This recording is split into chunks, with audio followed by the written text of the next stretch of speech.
हमारे गांव में एक लड़का था जिसका नाम अहमद था। वो बहुत ज़हीन लड़का था। उसे पढ़ने लिखने का बहुत शौक था और अक्सर रात को देर तक पढ़ता रहता। वो अपने इम्तिहानात की तैयारी कई महीने पहले शुरू कर देता था। उसकी अम्मी जब भी सोकर उठती तो उसे पढ़ते हुए देखती तो दिल ही दिल में बहुत खुश होती और उसे ढेरों दुआएं देती।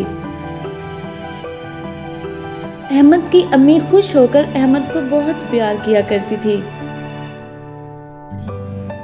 अहमद अपने साथियों और दोस्तों में सबसे ज्यादा ज़हीन लड़का था।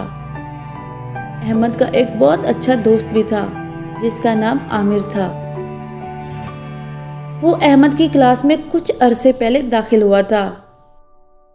एक मसला ये भी था कि ये नया लड़का आमिर पढ़ने में थोड़ा कमज़ोर था, इसलिए क्लास के दूसरे लड़के इससे दूर रहते।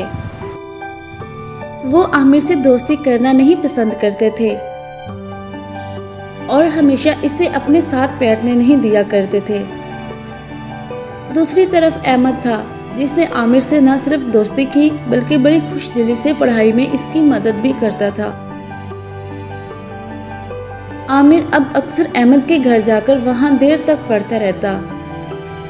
अहमद की अम्मी दोनों की कामयाबी के लिए दिल से दुआएं किया करती थी। अहमद ने आमिर की पढ़ाई में मदद की। इम्तिहानात में अहमद और आमिर ने खूब दिल लगाकर मेहनत की और अपने पेपर बड़ी मेहनत से दिए। अहमद की अम्मी ने अहमद और आमिर के लिए नमाज पढ़कर खूब दुआएं मांगी। जब अहमद का रिजल्ट आया तो अहमद ने अपने स्कूल में नुमायां कामयाबी हासिल की और इसके साथ साथ आमिर भी बहुत अच्छे नंबरों से पास हो गया। अहमद और आमिर की कामयाबी को देखकर सारे दोस्त बहुत शर्मिंदा हुए और उन्हें ये एहसास हो गया कि अगर वो आमिर को नज़रअंदाज ना करते तो वो सब भी आज अच्छे दोस्त होते।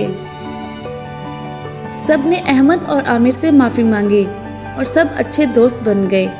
नतीजा, दोस्ती ऐसा नाता है जो सोने से भी महंगा है।